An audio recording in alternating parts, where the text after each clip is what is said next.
लेकिन जैसे जैसे फ्रांस ने अफ्रीका पे अपनी पकड़ बनाई, उन्होंने सिस्टम को मोनोपोलाइज करना शुरू कर दिया। उनके लीडर सेकाटोर ने बोला, हमें गरीबी में आजादी पसंद है, ना कि अमीरी में गुलामी। नमस्ते फ्रेंड्स, कैसे हैं आप सब लोग and welcome to the channel think business. तो फ्रेंड्स, अगर मैं आपसे कहूं कि फ्रांस एक नहीं बल्कि 14 कंट्रीज को सीक्रेटली कंट्रोल करता है, सरप्राइज हो गए ना?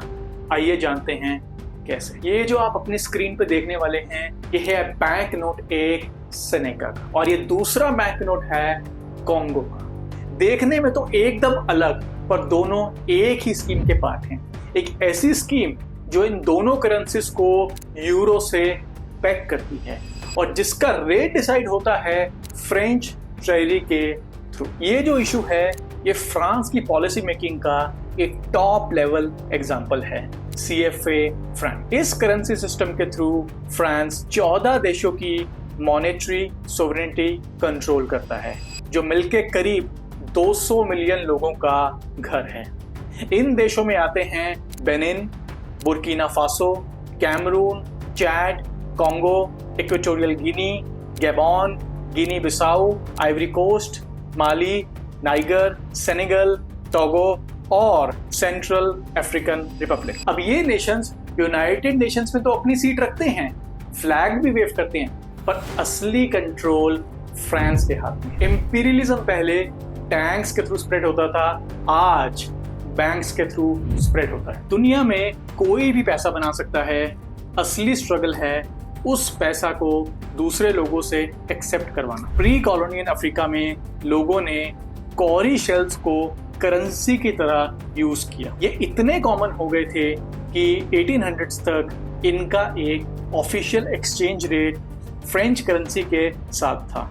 लेकिन जैसे जैसे फ्रांस ने अफ्रीका पे अपनी पकड़ बनाई, उन्होंने सिस्टम को मोनोपोलाइज करना शुरू कर दिया। फ्रांस ने टैक्सेस डिमांड किए, आर्म ट्रूप्स भेजे जो फोर्सफुली मर्चेंट्स को फ्रेंच करेंसी एक्सेप्ट करने पे मजबूर करते थे। 1930s के बाद फ्रांस ने अफ्रीका के पैसा पे पूरा कंट्रोल ले लिया। इसका डायरेक्ट फायदा फ्रांस को मिला। अफ्रीकन लेबर और रॉ मटेरियल्स को सस्ते रेट्स पे खरीदना और फिनिश्ड गुड्स को महंगे प्राइस पर अफ्रीका बेचना। ये प्रोसेस इतना रूथलेस था कि इसका अपना एक नाम बन गया, फ्रैंका फ्रीक। वर्ल्ड वॉर 2 के बाद पेरिस ने ब्रेटन वुड्स सिस्टम ज्वाइन किया, जिससे उनका करेंसी डीवैल्यू हो गया। इस वक्त अफ्रीका अपनी इंडिपेंडेंस के लिए लड़ रहा था और फ्रांस को अपनी पकड़ बनाए रखने के लिए एक नया मूव करना पड़ा। 1945 में फ्रांस ने CFA फ्रैंक लॉन्च किया और कॉलोनीज को मजबूर किया इसे अडॉप्ट करने। इनिशियली इसका एक्सचेंज रेट 1.7:1 था, जो 1948 में 2:1 कर दिया गया।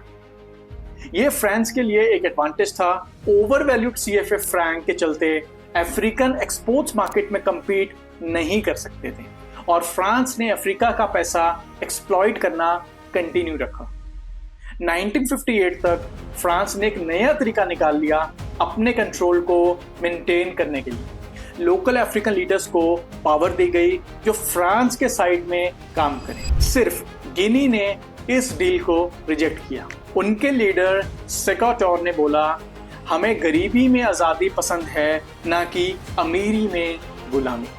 लेकिन फ्रांस ने गिनी को पनिश किया, वार वेटरन्स की पेंशन काट दी, पावर ग्रिड तोड़ दिया और UN मेंबरशिप ब्लॉक करने की कोशिश की। इतना ही नहीं, उन्होंने हट्टा की मार्केट में नकली करेंसी फ्लड करके हाइपर इन्फ्लेशन तक क्रिएट किया।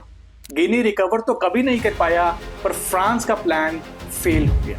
टोगो ने भी CFA फ्रैंक से निकलने का सोचा, पर 1963 में उनके लीडर सिल्वानस ओलंपियो को असैसिनेट कर दिया। फ्रेंच इन्वॉल्वमेंट का सस्पिशन है, पर ऑफिशियल रिकॉर्ड्स कन्वीनियंटली मिसिंग हैं।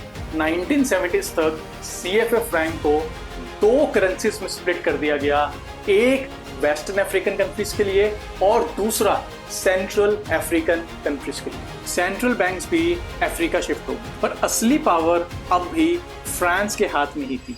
CFA मेंबर स्टेट्स को अपना आधा foreign exchange reserve French treasury में रखना पड़ता था, प्लस 20% और, मतलब अपने ही पैसे का सिर्फ 30% एक्सेस होता था।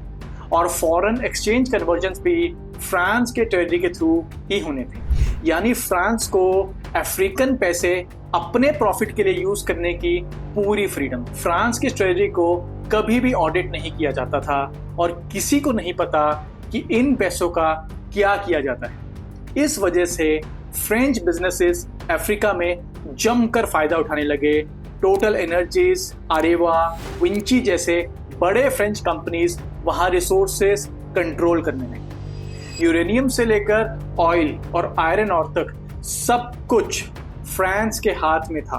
फ्रांस की 75% एनर्जी न्यूक्लियर पावर से आती है, जिसमें अफ्रीकन यूरेनियम का बड़ा रोल है। फॉर्मर फ्रेंच प्रेसिडेंट जैक्वस चिराग ने खुद बोला था, फ्रांस के बैंक्स में जो पैसा है उसका बड़ा हिस्सा अफ्रीका से आता है। अगर हम अफ्रीका का एक्सप्लॉयटेशन ना करें तो फ्रांस अपना ग्लोबल स्टेटस खो देगा। ये बात सब कुछ क्लियर कर देती है। फ्रांस ने 1960s के बाद अफ्रीका में 40 बार मिलिट्री इंटरवेंशन किया। करप्ट लीडर्स को सपोर्ट करने से लेकर डायरेक्ट मिलिट्री ऑपरेशंस तक। इस सिस्टम का सबसे बड़ा प्रॉब्लम ये है कि अफ्रीका का पैसा वहां नहीं रहता, फ्रांस में चला जाता है।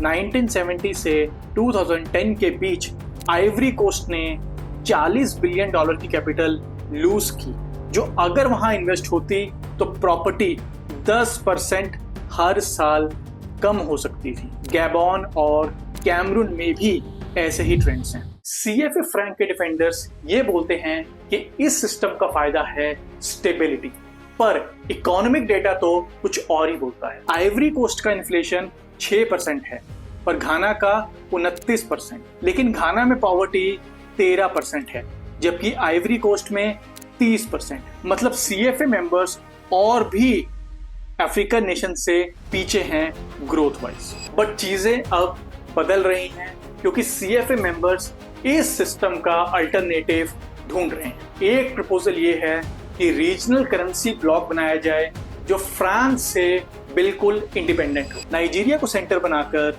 इकोवास इकोनॉमिक यूनियन का यूज किया जाए, क्योंकि नाइजीरिया अकेले रीजन का 2/3 GDP कवर करता है। और क्योंकि नाइजीरिया एक ऑयल एक्सपोर्टर है और बाकी सब ऑयल इंपोर्ट करते हैं, तो ये एक नेचुरल साइनर्जी भी है। पर फ्रांस इसको रोकने की पूरी कोशिश कर रहा है। 2021 में फ्रेंच सेनेट में एक लॉ पास हुआ जिसमें CFA फ्रैंक का नाम बदल के इको रख दिया गया, पर असली कंट्रोल अब भी फ्रांस के पास है। जब तक अफ्रीकन लीडर्स एक साथ मिलकर इसका सोल्यूशन नहीं निकालते, तब तक ये प्रॉब्लम कंटिन्यूड रहेगा। एंड में जब तक लोग स्टेटस को से खुश रहेंगे, तब तक चेंज नहीं आएगा।